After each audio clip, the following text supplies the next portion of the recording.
और मैं को ही शून्य में बोला जाता कह है। सकते हैं, नाम तो कुछ भी दे सकते हैं। ये भाषा भी तो हम नहीं बनाई जी। है, ये भाषा तो यहाँ भी नहीं थी। अगर हम पीछे चले जाएं 2-3 हज़ार साल पहले तो ये भाषा भी नहीं थी, तो ये शून्य भी नहीं था। Wow, very deep sir. ये शून्य भी तो भाषा के बाद बना ना, उस वक्त कैसे बोलते इसको? तो फिर ये आइडिया कहाँ से आया कि मैं फेस को रिप्लेस करा लेता हूँ बॉडी पार्ट्स को? मैंने कुछ नहीं कराया है। क्या ये कैसे हुआ? इन अ वे मेरा कॉलेज और मेरा हॉस्पिटल जो एक ही है, all India institute of medical sciences new Delhi, एक तरह से बदनाम है एक्सपेरिमेंट्स के लिए।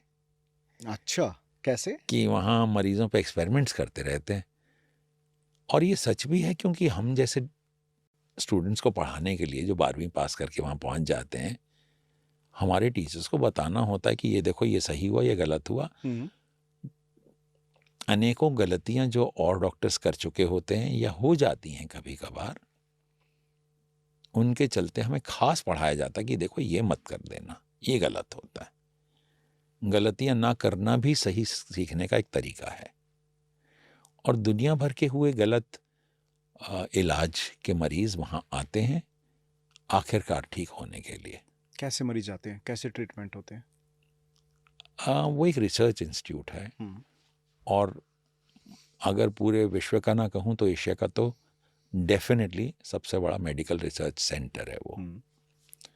तो जहाँ जहाँ नाकामयाबी मिली होती है किसी मरीज की किसी बीमारी के इलाज की, वो अपनी आखिरी आशा लेके वहाँ पहुँचता है कि वहाँ के डॉक्टर, क्योंकि हर तरह की बीमारियों पे एक्सपेरिमेंट करके, पढ़कर, अध्ययन करके, रिसर्च करके, ऑलरेडी आपस में बातचीत करके, दुनिया भर में पेपर पब्लिश करके, और दुनिया विश्व भर के साइंटिस्ट और डॉक्टरों से बातचीत करके कुछ इलाज ढूंढ चुके होंगे, तो चल के वहाँ मैं देखता हूँ कि क्या इलाज करा सकता हूँ मैं अपनी बीमारी का।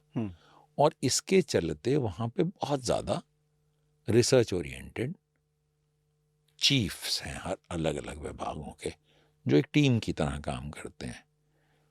और मेडिकल रिसर्च, मेडिकल एजुकेशन, और मैं काफ़ी वाइडली ट्रैवल्ड हूँ क्योंकि मेरे पिताजी यूनाइटेड नेशंस में काम करते थे, और उसके चलते हर गर्मियों की छुट्टियों में मुझे विश्व भर घूमने के लिए फ्री टिकट्स मिलती थी।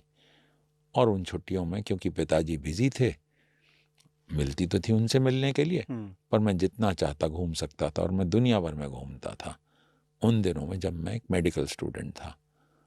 तो क्यूरोसिटी थी मेडिकल स्टूडेंट के ढंग से, जैसे पढ़ाई करता ही रहता था दिन भर, तो जहाँ भी जाता था मैं यही चेक करता था। और मैं बड़े दृढ़ नॉलेज के साथ अपने पर्सनल एक्सपीरियंस से बता सकता हूँ कि इससे बेहतर मेडिकल कॉलेज दुनिया में कहीं और नहीं है, जहाँ इतने लाखों मरीज इतनी विभिन्न बीमारियों में आपके लिए अवेलेबल हैं किसी भी वक्त। 5 इंद्रियों की ये ताकत है जो आपको इस ब्रह्मांड से जोड़ती है। जब ये 5 इंद्रियां चली जाती हैं तो जो बच जाता है, मैं वापस आता हूँ मूल क्वेश्चन पे, प्रश्न तो मूल यही है कि जो बच जाता है वो मैं रह जाता हूँ।